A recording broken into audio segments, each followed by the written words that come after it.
Meu nome é Ingrid, tenho 27 anos e vou explicar como foi meu sexto semestre da Faculdade de Ciência da Computação.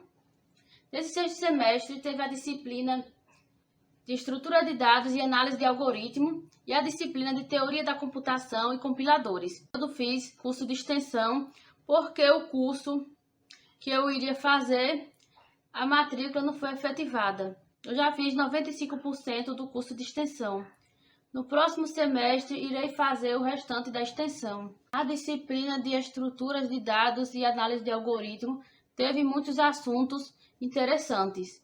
A lógica booleana é uma função que tem uma ou mais variáveis de entrada e produz um resultado que depende somente dos valores dessas variáveis. Uma função booleana de n variáveis tem combinações possíveis de valores de entrada. Essa lógica é denominada lógica booleana por causa do seu descobridor, o matemático inglês George Boole, que nasceu em 1815 na Inglaterra e faleceu em 1864 na Irlanda.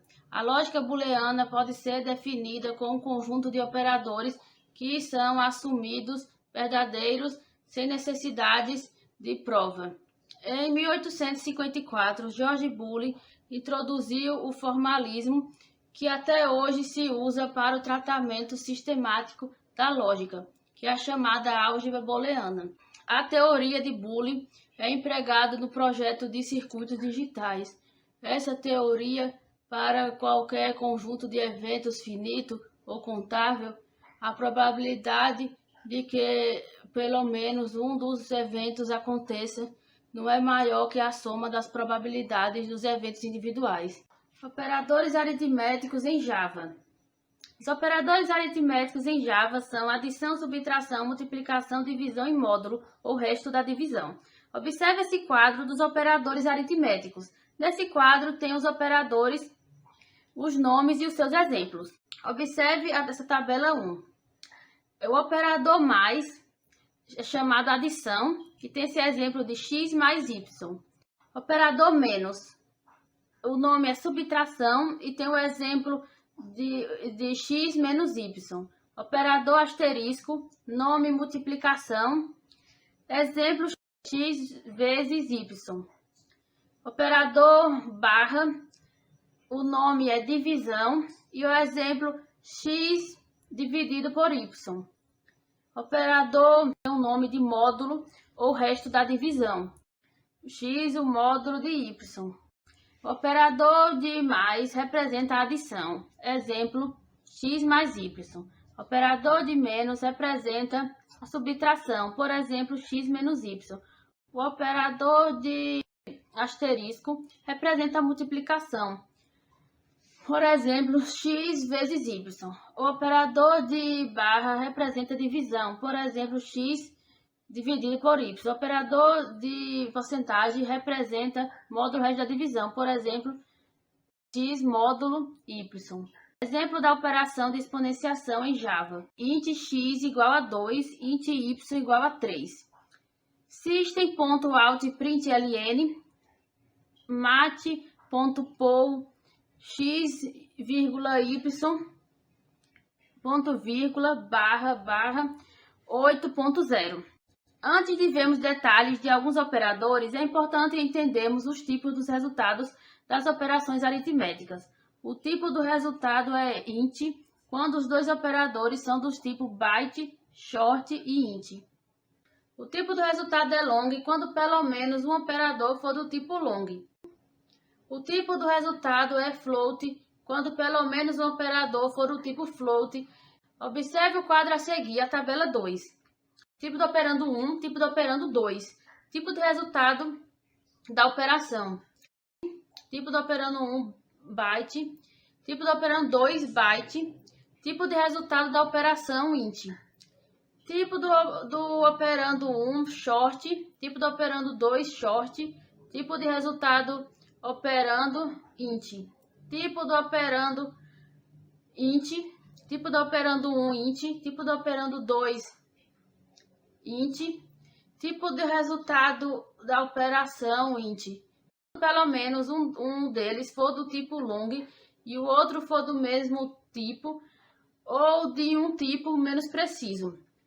Tipo do resultado da operação long, pelo menos um deles for do tipo float e o outro for do mesmo tipo ou de um tipo menos preciso. Tipo de resultado da operação float. Pelo menos um deles for do tipo double e o outro for do tipo de resultado da operação double. Essa tabela 2 é o resumo da descrição das fases de uma aplicação Java. Exemplo 1. Byte J igual a 15, byte L igual a 20, byte M igual a byte J mais L. Observe esse exemplo 1, são do tipo byte e o resultado da operação de adição dos dois operandos é do tipo int. Por causa disso, teve a necessidade de se fazer cast para que a variável m do tipo byte pudesse receber o resultado da operação. Observe esse exemplo 2. Int n igual a 15, log o igual a 20, int p igual a int vezes n menos 0. Nesse exemplo 2, o operando é do tipo long e o tipo do operando n é do tipo menos preciso.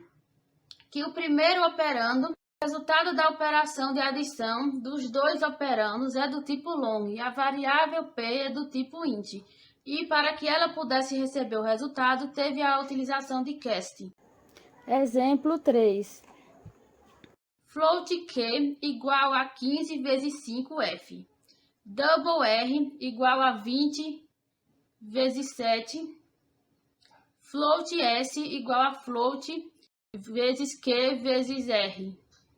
Double é o tipo retorno pela multiplicação da variável q do tipo float pela variável do tipo double. Isso ocorre porque um dos operandos é double e o outro é de um tipo menos preciso do que o double, tipo float. Por esse motivo, temos que fazer cast para que a variável s do tipo float possa receber o resultado dessa operação em questão. Exemplo 4. Byte t igual a 19, int u igual a 3, double v igual a t dividido por u. Temos dois operandos, t do tipo byte e u do tipo int. A variável recebe o valor 19, é a u, 3. Existe também a declaração da variável v do tipo double, recebendo o resultado da operação de divisão das variáveis t e u. Assim, v receberá 6.0, porque os dois operandos são do grupo dos tipos numéricos integrais. Enfim, o resultado da divisão no exemplo é do tipo int 6, porém a variável v é do tipo double, ou seja, terá a conversão automática de 6 para double, 6.0. Equação linear. As equações lineares são equações que produzem gráficos lineares, isto é, seus gráficos são linhas retas. As equações lineares são equações de primeira ordem. Essas questões são definidas por retas no plano cartesiano. Uma equação para uma linha reta é chamada de equação linear. Todas as variáveis em equações lineares têm uma ordem máxima de 1. Exemplo, observe esse gráfico. A equação y é igual a x mais 2. É linear. Recursão e interação. Há um debate sobre de quando devemos utilizar recursão na nossa solução. Existem problemas que são naturalmente recursivos e outros que podem ser definidos em termos recursivos. Uma função pode ser escrita como uma função recursiva sem o uso de interação, e uma função recursiva pode ser descrita por meio de interações sucessivas, mas é necessário, antes de mais nada, compreender a diferença entre recursão e interação, para depois escolher qual utilizar. Lista encadeada em Java. Uma lista encadeada é uma estrutura de dados em que cada elemento é armazenado em um nó que tem um valor e um ponteiro para o próximo nó na lista, sendo o primeiro nó na lista denominado de cabeça e o último nó não aponta para nenhum outro nó, o que o torna o nó final da lista. No Java já existem estruturas prontas para listas encadeadas que são chamadas de linked list. Uma linked list ou lista encadeada é uma estrutura de dados muito parecida a uma lista comum, porém com uma diferença. Ao invés de armazenar apenas um valor em cada posição, a lista também armazena o endereço do próximo valor da lista. Se por um lado isso significa que essa estrutura resulta em uso maior de memória, já que mais dados são armazenados por posição. Por outro lado, essa estrutura apresenta um tempo muito inferior de remoção e adição de elementos na lista. Uma vez para fazer esse processo, é apenas interferir com os endereços dos elementos. Lista duplamente encadeada. Lista duplamente encadeada é formada por nós similares ao da lista encadeada simples, mas com um atributo adicional um apontador para o nó anterior. Assim é possível percorrer esse tipo de lista em ambas as direções. Lista duplamente encadeada é uma estrutura de dados em que os nós possuem um ponteiro para o nó anterior, além do ponteiro para o próximo nó. Essa figura tem a estrutura nó 2, a parte anterior, dado e o próximo.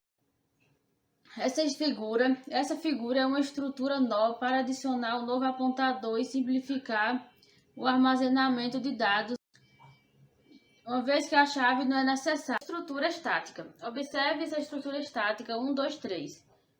Quando criamos um vetor no Java, a primeira coisa que devemos falar é a quantidade estimada de elementos que queremos guardar. No nosso caso, utilizamos o número 10.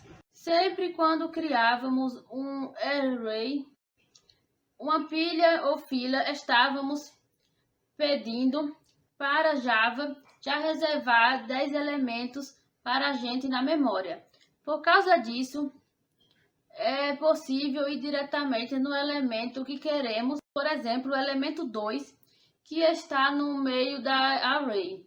Se quiséssemos acessar este elemento diretamente, conseguimos passando a posição, utilizando o método get ou pegar o elemento naquela determinada posição. A estrutura dinâmica. Observe a estrutura dinâmica 1, 2, 3. O que diferencia agora numa estrutura dinâmica é o que os elementos estão espalhados. Quando criamos uma lista, não estamos pedindo para o Java reservar X elementos na memória. Iremos apenas instanciar a lista e ela será totalmente vazia. Não terá nenhuma reserva na memória para a gente. Conforme vamos criando esses elementos, iremos instanciando os elementos. No Java, a memória funciona e vai alocando espaço. Na memória, é tudo sob demanda, não faz a reserva antecipada desses elementos. É válido ressaltar como esses elementos estão todos espalhados. É preciso de uma forma de ligar todos esses elementos juntos, pois é o que vai fazer sentido para ter uma estrutura de dados de coleção de elementos, de mesmo tipo que são organizados. Por causa disso, que chamamos de lista ligada, pois iremos ligar cada elemento e para fazer isso usamos referência pela memória ou como vemos na literatura com ponteiros. Pilha. A pilha é uma estrutura muito simples que tem a seguinte característica: um elemento entra sempre pelo topo. Ao remover um elemento, só podemos removê-lo pelo topo. Isso significa dizer que não podemos remover imediatamente qualquer elemento desejado. É preciso permanecer esta ordem. Imagine uma pilha de pratos de louça que a nossa mãe tanto ama. Se você pensou em remover um prato que está no meio da pilha e sem querer deixar cair os pratos de cima, não queremos nem pensar nesse problema. racionalmente que o mais correto é retirar os pratos de cima, um a um, e colocar em algum outro lugar, até que possamos com segurança pegar o prato que queremos. Enfim, iremos criar um algoritmo simples para modelar isso. Pega a pilha de pratos, remove o prato que está no topo desta pilha, coloca o prato do lado. Isso deve se repetir até chegamos ao prato desejado. Então, pega a pilha de prato até chegar ao prato que queremos. Remove o prato que está no topo desta pilha, coloca o prato do lado. Quando chegar ao prato, devemos retirá-lo e usá-lo até recolocar os pratos no local. Pega a pilha de pratos até chegar ao prato que queremos. Remove o prato que está no topo desta pilha, coloca o prato do lado, pega o prato que queremos, até que a pilha do lado seja esvaziada. Remover o prato que está no topo desta segunda pilha, coloca o prato na pilha principal de novo. Quando chegar ao prato, devemos retirá-lo e usá-lo até recolocar os pratos no local. Pega a pilha de pratos até chegar ao prato que queremos. Remove o prato que está no topo desta pilha, coloca o prato do lado, pega o prato que queremos, até que a pilha do lado seja esvaziada. Remover o prato que está no topo desta segunda pilha, coloca o prato na pilha principal de novo. Assim, não quebramos nenhum prato, porque seguimos o protocolo certo para a remoção segura. Essa é a ideia de pilha, você já deve ter entendido. Porém, uma estrutura de dados não é apenas por locais onde podemos armazenar coisas ou objetos soltos no ar. Devemos fazer operações que garantam uma certa organização. Neste exemplo, a organização pela pilha entra no topo, sai do topo. É importante observar que o elemento que entra do último é o primeiro a sair e o primeiro a entrar é o último a sair. Por causa disso, a pilha é chamada de filo. Inserindo dados em uma pilha. Nós iremos entender o funcionamento da inserção na pilha. Esta operação é conhecida como push, porém, aqui iremos tratá-la como inserir para facilitar a assimilação. Porém, como controlar que vou inserir no topo? Isso é fácil. Vamos imaginar que temos um vetor de 10 elementos e no início todos são nulos. Eu posso inserir na posição 0, ela será nosso topo. Se quer inserir de novo, eu coloco todos os elementos para a próxima posição e insiro na posição 0 novamente, removendo dados na pilha. Nós iremos entender o funcionamento da remoção na pilha. Esta operação é conhecida como pop. Porém, aqui vamos tratá-la como remover, para facilitar a assimilação. O método pop remove e retorna o elemento do topo da pilha. Ele analisa se a pilha está vazia utilizando o método isEmpty. Armazena o elemento a ser removido na variável elemento removido. Libera a referência do elemento no vetor, decrementa a variável topo e retorna o elemento removido. A fila é uma estrutura de dados dinâmica que admite remoção de elementos e inserção de novos objetos. Uma fila é uma estrutura sujeita à seguinte regra de operação. Cada remoção remove o elemento mais antigo da fila, ou seja, o elemento que está na estrutura há mais tempo. Uma fila em Java é uma estrutura de dados segue o modelo FIFO, First In e First Out. O primeiro elemento a entrar na fila é o primeiro a ser retirado. Ela é muito utilizada na computação, onde o primeiro elemento a ser inserido será também o primeiro a ser retirado. Assim serão adicionados elementos no fim e removê-los pelo começo. A ideia da fila é que só podemos inserir um novo elemento no final da fila e só podemos retirar o elemento no início. A estrutura fila é uma comparação com o conceito de fila que utilizamos no nosso cotidiano. Quem primeiro entra numa fila é o primeiro a ser atendido, a sair da fila. Filas possibilitam manipulações em duas extremidades, no início ou frente e no fim ou cauda. Inserções são realizadas na cauda e remoções são feitas na frente. Árvore na programação. As árvores representam um dos tipos de estrutura de dados mais importantes da computação. Elas podem ser implementadas em praticamente qualquer linguagem de programação.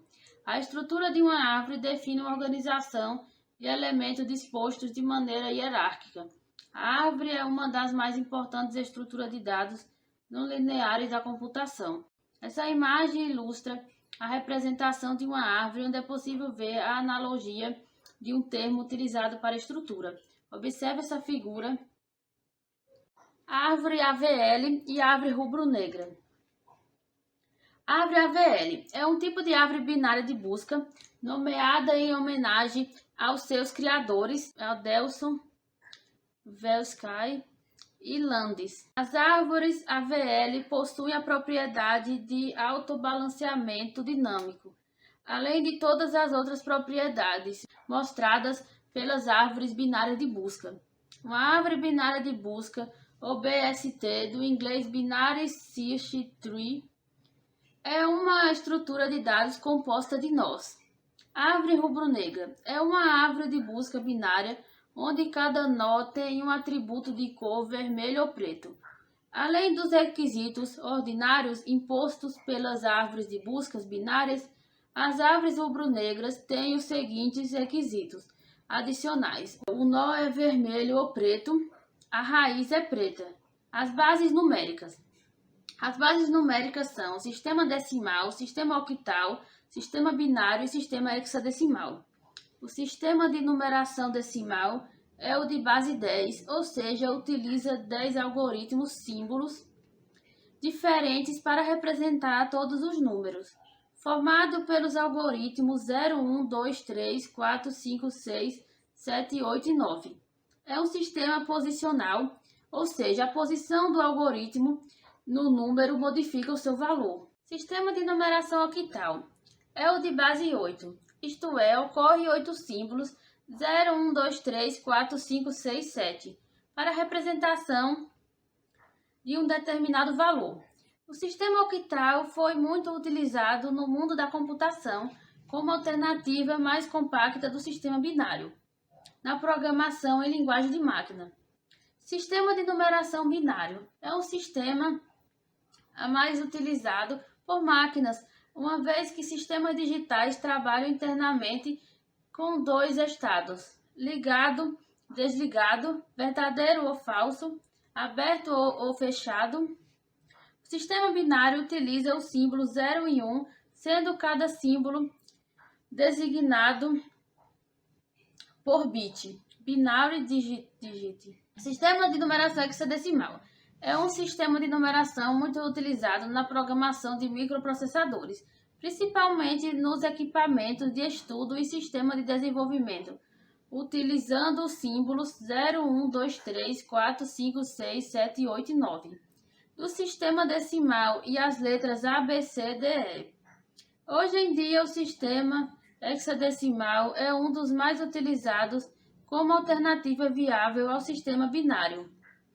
Vetores e matrizes. Os vetores são estruturas de dados que armazenam geralmente uma quantidade fixa de dados de um determinado tipo. Por este motivo, também são chamados como estruturas homogêneas de dados. A matriz é um vetor de vetores, todos do mesmo tamanho. Em Java é possível criar um vetor de vetores onde cada elemento tem um tamanho diferente. Neste exemplo, cada elemento deve ser criado de maneira independente. Todo vetor em Java tem um atributo length que define o seu número de elementos. Vetores e matrizes são coleções de variáveis contínuas na memória e acessadas por meio de um número de índice. A diferença entre vetores e matrizes é que vetores são de uma única dimensão, enquanto matrizes podem ser muitas dimensões. Vamos falar da disciplina Teoria da Computação e Compiladores, que é considerada a mais difícil do curso. Essa disciplina é realmente muito complexa e requer muita atenção e dedicação. Os usuários usam os programas e softwares todos os dias. Nós executamos o programa objeto o dia inteiro. Quem faz o programa objeto é o compilador. O compilador recebe um texto, programa de uma linguagem, fonte, e o tradutor em um programa texto em alguma linguagem alvo objeto. Linguagem fonte Pascal, C++ e Java. Linguagem alvo, linguagem de montagem, assembly e código de máquina. Motivação. Para a criação dos compiladores. Facilitar a programação, gerar código portável, otimizar códigos, velocidade e tamanho, checar alguns erros e vulnerabilidade. Teoria da computação. É composta de 3 partes centrais: linguagens formais e dos autômatos, computabilidade e complexidade. A primeira parte, teoria das linguagens formais e dos autômatos, trata das definições e propriedades de modelos matemáticos de computação. Excelente para se começar a estudar a teoria da computação, para depois definir o que é ou não computável. Esses modelos desempenham um papel em diversas áreas aplicadas. O modelo chamado de autômato finito é usado em processamento de textos, projetos de hardware. Outro modelo, denominado gramática livre de contexto, é utilizado em compiladores, processamento de linguagem natural. A segunda parte, a teoria da computabilidade, apresenta a máquina de Turing, MT, estabelece a conexão entre a noção informal de algoritmo solvável efetivamente e a definição precisa por uma MT. Veremos se tem um problema, não pode ser resolvido por uma MT. Então, não há nenhuma solução computável para ele. Um exemplo é o problema de verificar se um enunciado matemático é verdadeiro ou falso. Parece uma questão natural para ser resolvida por um computador, mas nenhum algoritmo de computador ou MT pode realizar essa tarefa. A terceira parte, teoria da complexidade, trata da classificação de problemas de acordo com a dificuldade computacional. Veremos que nem todos os problemas computáveis podem ser resolvidos na prática. Os recursos computacionais requeridos, tempo ou espaço, podem ser proibitivos. Um exemplo é o problema de fatoração de números grandes. Realmente, nem mesmo o supercomputador pode encontrar todos os fatores de número grande, maior de 500 dígitos, antes do Sol se apagar. Esse tipo de problema pode ser útil em criptografia. Requer problemas computacionais que sejam difíceis. Objetivos gerais da teoria da computação. Determinar o que pode e o que não pode ser computado. Rapidamente com quanto de memória sobre que tipo de modelo computacional. A teoria da complexidade é um complexo de teorias que vieram das ciências exatas e se dirigem para uma visão mais aproximada da realidade, sem simplificação. Mesmo com essa origem, elas se aproximam das ciências humanas e, por causa disso, são utilizadas para a compreensão de estruturas e processos organizacionais e trazem disrupções nas teorias clássicas. A teoria da complexidade afirma que a realidade não é linear. Na verdade, ela é caótica, catastrófica e difusa.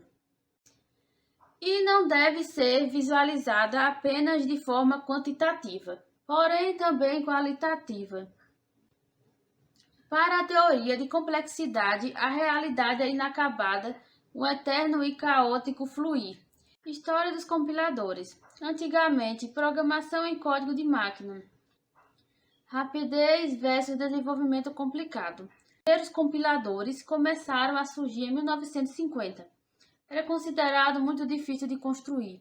Primeiramente, fizeram traduções de fórmulas aritméticas em código de máquina.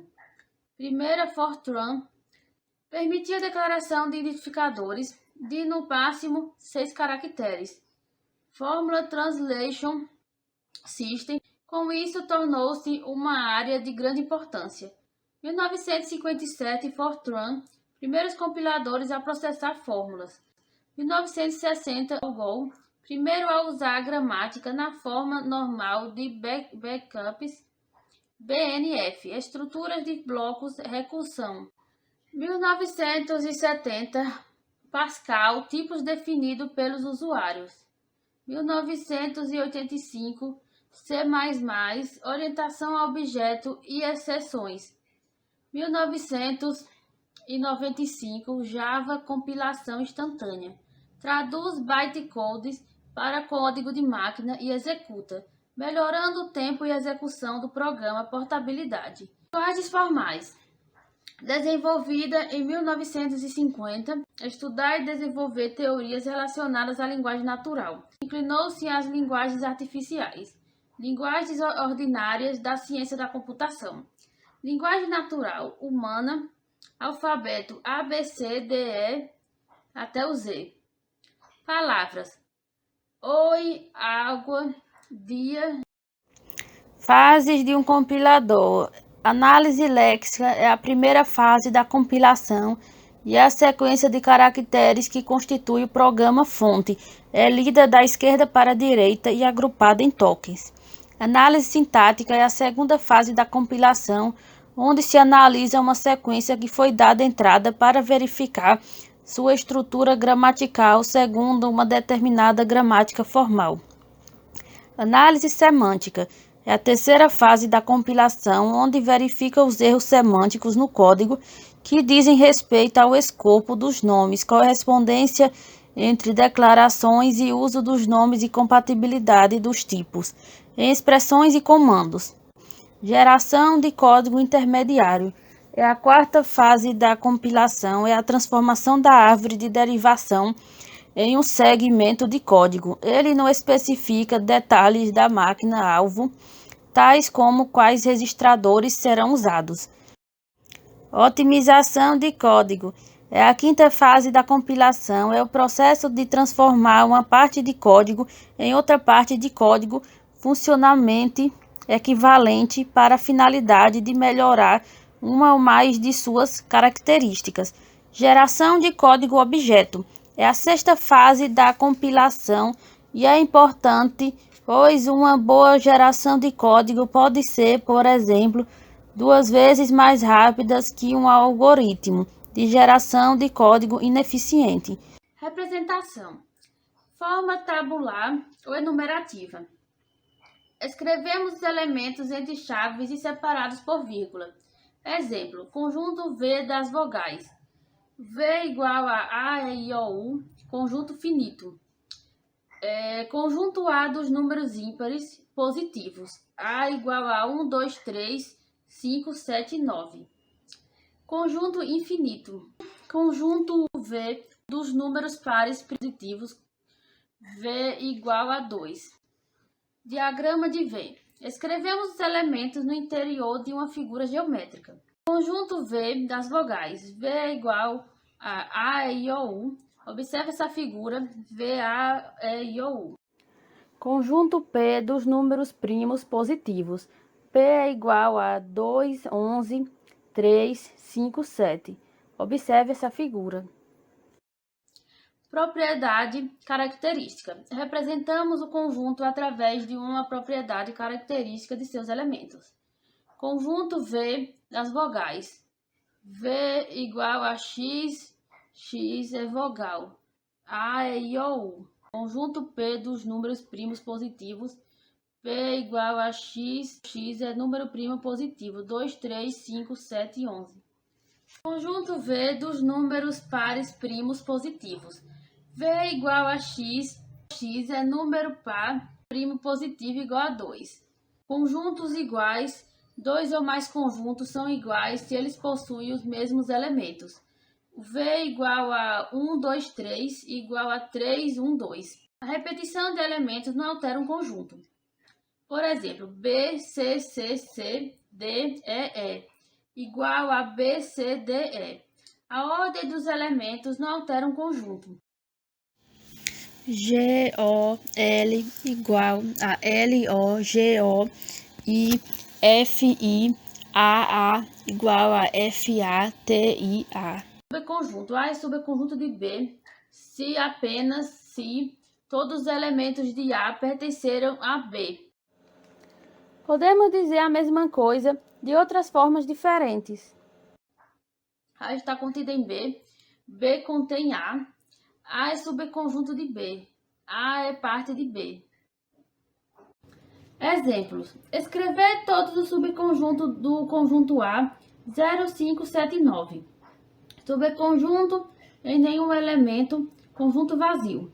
Subconjuntos com elemento 0, 5, 7 e 9. Subconjuntos com dois elementos 0, 5, 0, 7, 0, 9, 5, 7, 5, 9, 7 e 9. Subconjuntos com três elementos 0, 5, 7, 0, 5, 9, 0, 7, 9, 5, 7, 9. Subconjunto com quatro elementos 0, 5, 7, 9. O número total de subconjuntos é igual a 16. Tipos de conjuntos. Conjunto unitário apresenta um único elemento A igual a azul.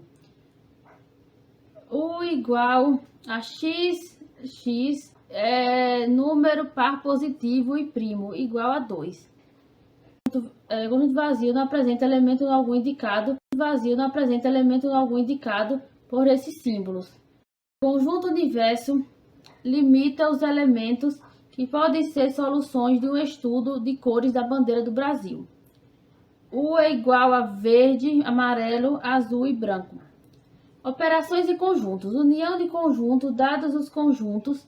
A união de A contém B é o conjunto formado pelos elementos que pertencem a A ou a B. O B igual a x pertence a A, o x pertence a B. Observe esse desenho do conjunto. Conjunto A, união a B.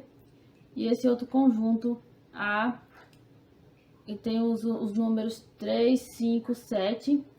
E o conjunto B com os números 0, 4, 6. E tem a união, que é o número 2. Intersecção. Dados os conjuntos A contém B, a intersecção de A contém B é o conjunto formado pelos elementos que pertencem a A e a B. A intersecção de B é igual a x pertence a A e x pertence a B. Observe esses desenhos dos conjuntos. Observe esses desenhos dos conjuntos. A intersecção de B e a intersecção de B, em que tem os algarismos 1, 3, 5, 7, que é o conjunto A, e o conjunto B tem o algarismo 8. E o conjunto que está fazendo intersecção é 0, 2, 4 e 6. Diferença. Dados conjunto A e B, a diferença de A e B é o conjunto formado pelos elementos que pertencem a A, mas não a B. A menos B, a diferença de B é igual a x pertencente a A e x pertencente a B. Observe os conjuntos A e B.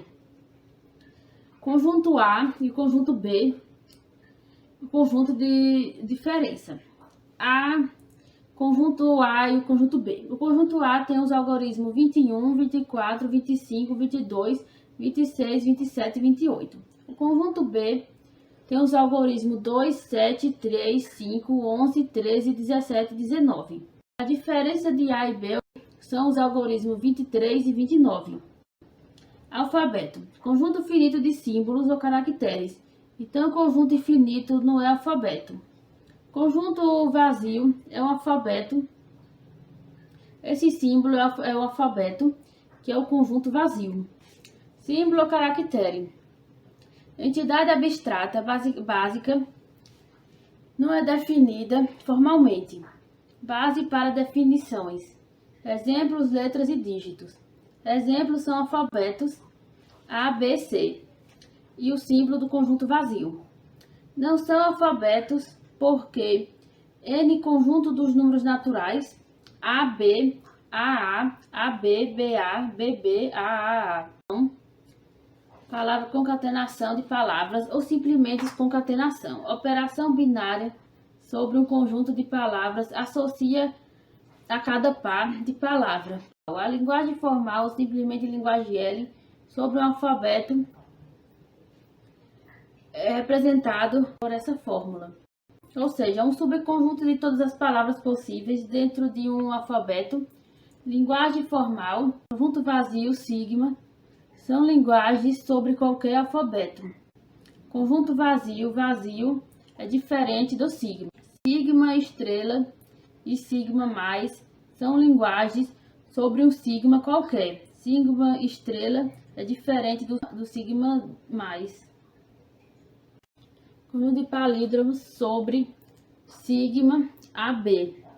Sigma AB, AA, BB, AAA, ABA, BAB, BBB, AAA. Linguagem de programação. C++, for, if, while, do, int, new. Delphi, for, if, while, do, integer, begin e end. Java, for, if, while, do, int, for, each. Cada linguagem tem um conjunto de palavras aceita. Isto é, esse conjunto de palavras aceitas chamamos de linguagem. Gramática é basicamente conjunto finito de regras, quando aplicadas sucessivamente, geram palavras. Conjunto de todas as palavras geradas por uma gramática. Define a linguagem. Autômato finito determinístico. É um sistema de estado finitos, entrada bem definida. Tipos. São todos equivalentes determinísticos. Não determinísticos com movimentos vazios. Autômato finito, determinístico não determinísticos. Autômato finito determinístico AFD é composto por fita, dispositivo de entrada, contém a informação a ser processada, reflete o estado corrente de máquina. Unidade de controle, possui unidade cabeça da fita, movimenta-se exclusivamente para a direita. Programa, função, programa ou transição. Comanda as leituras, define o estado da máquina. Fita dividida em células. Cada célula armazena um símbolo. Os símbolos pertencem ao alfabeto.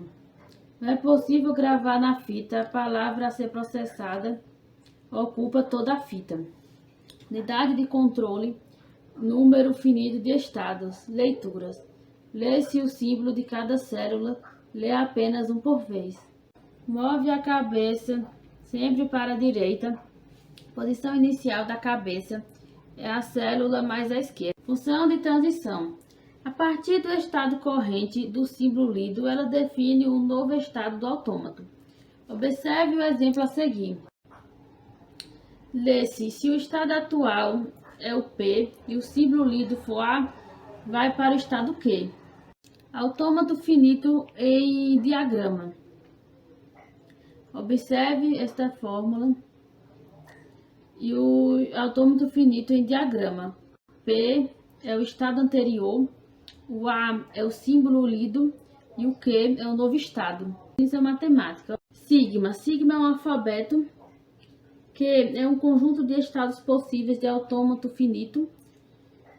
Q0 é o estado inicial, F subconjunto de Q, conjunto de estados finais. Por convenção. O estado inicial Q0 e o estado final QF. Por tabela. Observe essa tabela. Gramática. G igual a V, T, PS. V. Conjunto finito de símbolos variáveis ou não terminais. T. Conjunto finito de símbolos terminais disjunto de V. P, V, U, T e V, U, T. Relação finita produções. Par da relação, regra de produção ou produção. S, elemento distinguido de V, símbolo inicial ou variável inicial. Representação de uma regra de produção. Lê-se alfa produz beta. Gramática sensível, contexto. GSC, regras de produção na forma. O comprimento da sentença do lado esquerdo deve ser menor ou igual ao comprimento da sentença do lado direito da produção. Do lado direito não é aceita a sentença vazia. Gramática livre de contexto. GLC. As regras de produção são da seguinte forma. Do lado esquerdo da produção deve sempre ocorrer um e apenas um no terminal. A sentença vazia também não é aceita do lado direito da produção. X, ABCX. Gramática regulares, GR. Toda produção é da forma. Observe essa fórmula a seguir. Autômato finito determinístico. Depois de observar essa fórmula, vamos falar de autômato finito determinístico. Note que a partir de cada estado e uma entrada só há um único destino. Observe esse autômato finito determinístico. Q0, Q1, Qf, Q2. Autômato não determinístico. Note que a partir de cada estado tem uma entrada que pode haver mais de um destino. Observe esse autômato não determinístico. Q0, Q1, Q2, Q3. Matriz de transição. LWW possui AA ou BB como subpalavra. Matriz de transição. Sigma Q0, Q1, Q2 e Q3. A Q0, Q1, Q3 e Q3. B Q0, Q2, Q3 e Q3. Note conjunto. Autômato finito com movimento vazio. Os A's antecedem B's. M7 igual a AB, Q0, QF, 7, Q0, QF. Observe essa tabela. Depois vamos observar esse exemplo de autômato finito com movimento vazio. Q0, QF, equivalência a AFN, AFD. Algoritmo AFN, AFD. Primeira tabela de transição, AFN. Segunda tabela de transição, AFD. Estado, todas as possíveis combinações do AFN. Total do estado 2 elevado a n. Quando o estado for um conjunto, o novo será a união das transições. Terceira, marcar os novos estados, todos os conjuntos que contêm algum estado final do AFN. Quarto, eliminar os estados inalcançáveis, não possuem saídas e não são finais. Quinto, a verificar no desenho do grafo se tem algum ciclo inalcançáveis. Nesse vídeo eu contei sobre o 6º semestre da Faculdade de Ciência da Computação. Eu espero que vocês tenham gostado e também façam esse curso. Se inscreva no canal e clique em gostei.